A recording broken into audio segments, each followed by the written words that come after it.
Welcome back to the 13th Annual Dallas International Film Festival. We're here with filmmaker behind the feature film Hurdle. Michael? Yeah, how are you guys doing? I'm Michael Rowley, and I am the director of Hurdle, the documentary feature that world premiered last night at the Dallas International.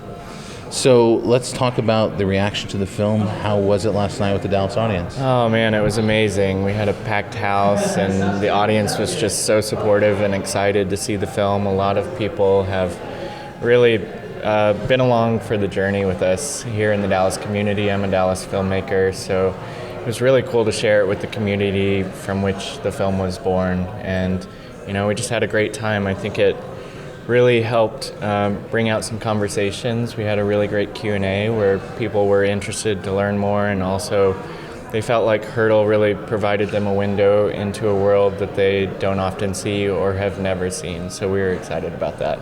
Let's talk about that journey and the connection here to Dallas with the Austin Film Society's grant. Yeah. I know Sailor Baird and David Lowery and Toby and all that crew were also involved in that grant. Yes, they were. What did that mean? There's only 3 of y'all were the first recipients. It's special. Amazing honor, really. It couldn't have come at a better time, and the Austin Film Society has been super supportive and helpful to us, just kind of mentoring and helping us navigate this first doc feature.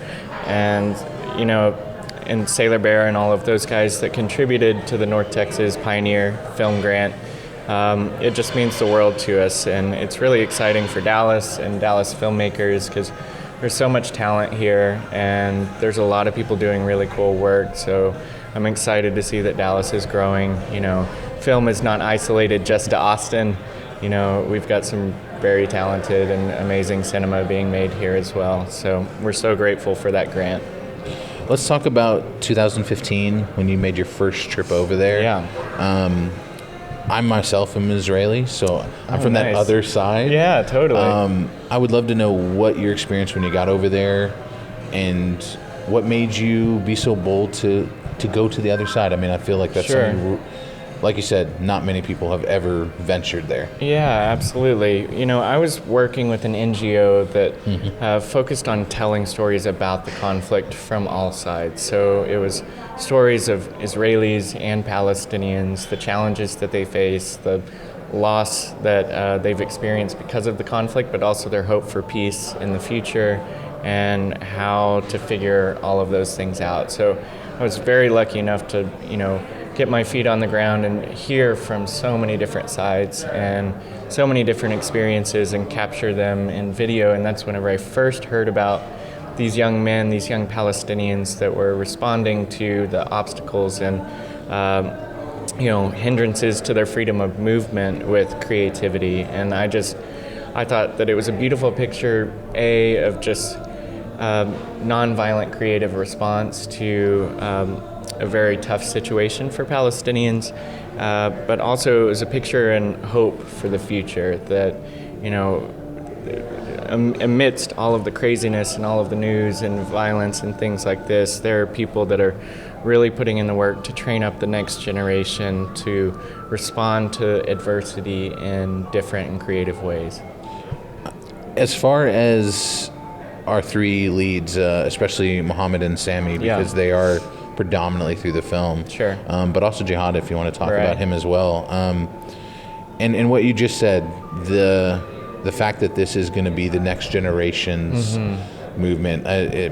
Your film points out 50 years of however you want to look at it, there's issues. Right. And the next generations are starting to look for different ways of transforming the situation. Absolutely. Can you talk about meeting Mohammed and Sammy and especially where their perspectives come from? Because I think it's so refreshing to see something that's not just hatred on either side. Absolutely, yeah. And that's the inspiring thing about Hurdle, I think, in many ways. Yeah, it's just, I wanted to talk about the next generation because unfortunately the conflict and these issues are still happening, you know, and so another generation is born into it. And the hope with Hurdle is that we can have better conversations and think about how to resolve this so that there's not another generation after this generation. But, you know, meeting them such an inspiring thing because, you know, I first reached out to them, started building relationship, then we started filming, and, you know, their perspective comes from experience. You know, they were born into this situation, and they've decided that it's their job in many ways to keep protection over the next generation, but also lead them. And, you know, Sammy has an amazing quote in the film. He says, you know, to be a people strong and great, we have to behave like a people strong and great. And I think that's the mentality of both him and Muhammad. It's they really want to invest back into the young people. They don't want them caught up in violence. They don't want them incarcerated. And though they don't shy away from the fact that there are very real obstacles and injustices that they face on a daily basis, but their response to it, rather than hatred and violence, is creativity and getting their voices out into the world. You know, I love in your director's statement, you bring up the fact that your realization of what Israel is comes from very much an American perspective, which is, sure, I don't want to say one-sided, but right, it's definitely strong towards one side. Right. Being able to now have met people on the other side and be able to give them a voice, were you amazed at their openness of Muhammad and Sammy? I mean, obviously there's, like you said, there's fears of what's going on, but sure, these young men, I don't feel hate anyone compared to the other side. Yeah, absolutely. Yeah, it was. Can you rephrase your question, or just? Sorry, I love the fact that that for two individuals who've been grown up in that area, situation, right, to have with such, I guess, an enlightened perspective where it's not right, coming from a place of hate. Right. Was that I mean, it must have been shocking. Yeah, it was shocking, and I think you were asking also about like the access and letting us into their life, and in many ways, I mean, it was shocking in a way, but at the same time, in my work over there, I saw the beauty and the culture of the Palestinian people, and that they're much more complex and nuanced than maybe the narrative is that we are raised with, and like from an American perspective.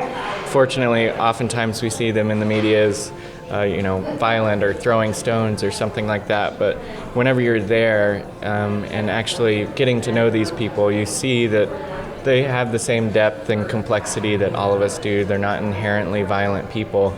And so I felt like Sammy and Muhammad were definitely like pillars and examples of that fact that, you know, we are more alike than we are different. And sometimes we are grow up in or fed a narrative that says these people are this way.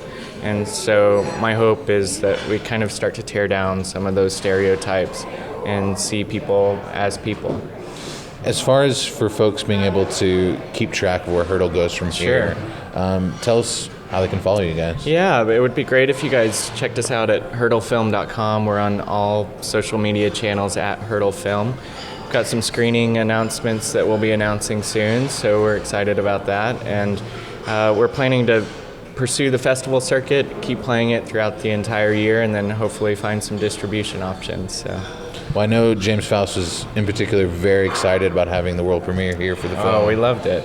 And I think it's special. It's a nice look at an issue that you give us a new vantage point. So thank you. Yeah, thank you. And thanks to the Dallas International Film Festival. They've been amazing, super supportive of all the filmmakers and the film. So we're excited to be here.